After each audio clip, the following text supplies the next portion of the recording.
আসসালামু আলাইকুম মৎস্য শিকারী বন্ধুগণ, কেমন আছেন সবাই? আশা করি ভালো আছেন। আমি আলহামদুলিল্লাহ ভালো আছি।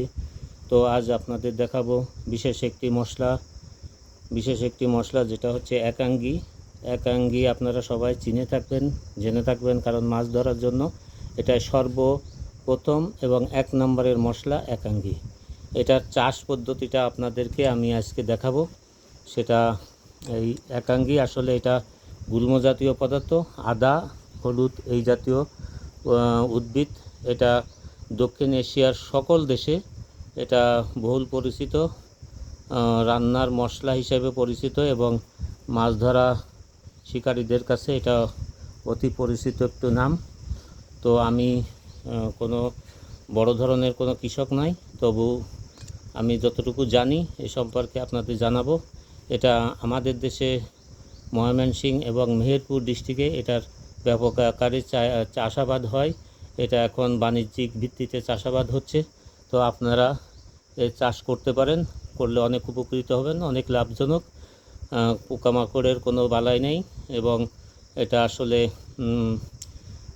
বেলে দোআঁশ মাটি এবং হালকা ছায়াযুক্ত মাটিতে এর ফসলটা খুব ভালো হয়ে থাকে। তো আপনারা চাষ করতে পারেন। তো বীজ সংগ্রহ করে চাষ করবেন, ইনশাআল্লাহ সবাই উপকৃত হবেন। তো এটা 1 ফুট অন্তর অন্তর আপনাকে বেড তৈরি করতে হবে।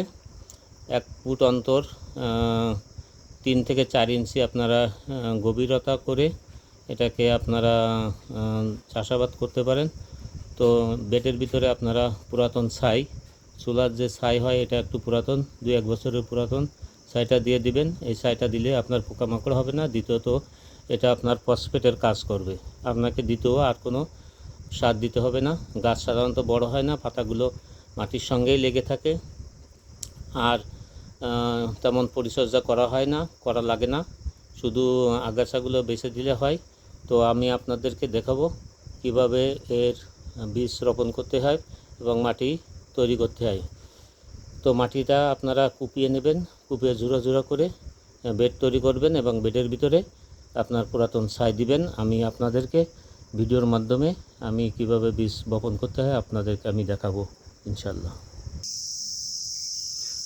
আপনারা দেখতে পাচ্ছেন বেড তৈরি করে রেখেছি আপনাদের দেখানোর সুবিধার্থে। এখন আমি বেডের ভিতরে ছাই ছিটিয়ে দেবো, আপনারা দেখুন।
তো দেখলেন বন্ধুরা, আমি ছাই দিয়ে দিলাম।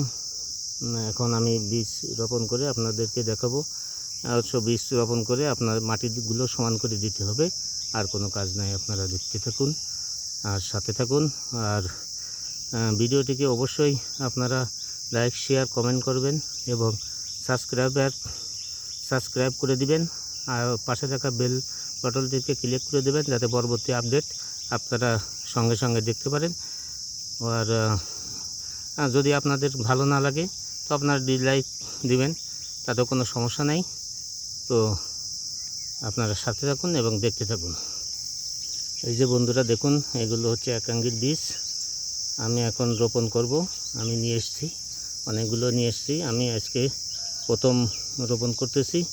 অবশ্য আমি তো বড় কৃষক না, তাই অল্প অল্প করে রোপণ করতেছি, আর আপনাদের দেখাবো কিভাবে রোপণ করতে হবে। আপনারা 4 থেকে 5 ইঞ্চি ডিস্টেন্স দিয়ে বীজগুলোকে আপনারা মাটিতে বসিয়ে দিয়ে তারপর মাটিটাকে সমান করে দিবেন। তো দেখতে থাকুন কিভাবে আমি বীজগুলো রোপণ করি।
বন্ধুরা, তো দেখছেন আমি বীজগুলো রোপণ করতেছি। আপনারা এভাবে রোপণ করবেন। এটা অবশ্যই অনেক লাভজনক একটা চাষ। আপনারা চাইলে বাড়ির আঙিনায় আশেপাশে প্রতি জমিতে আপনারা এই চাষটা করতে পারেন এবং নিজের শিকারী বন্ধুদের বলছি আপনারা চাষটা করবেন। আপনাদের বাজার থেকে কিনতে হবে না। বাজারের একাঙ্গিতে অনেক মিক্স থাকে, যেটা আসলে ক্ষতিকারক অনেক উপাদানের মধ্যে দিয়ে থাকে। যেমন আমাদের এলাকাতে হয়ে থাকে সটি, এটাকে সটি বলে, সেগুলো মাটি ভিতরে এই একাঙ্গের ভিতরে দিয়ে দেয়। তো দেখুন কীভাবে মাটিগুলোকে আমি সমান করে দিই। এভাবে আপনারা মাটিগুলোকে সমান করে দিবেন।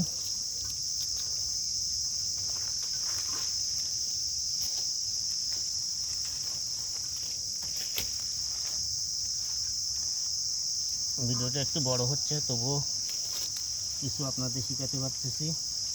একটু ধৈর্য ধরে দেখতে থাকেন। আশা করি অনেক সুফল পাবেন।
তো বন্ধুরা, দেখলেন অনেক সময় ধরে ধৈর্য ধরে আমার ভিডিওটা দেখার জন্য আপনাদেরকে অনেক অনেক ধন্যবাদ।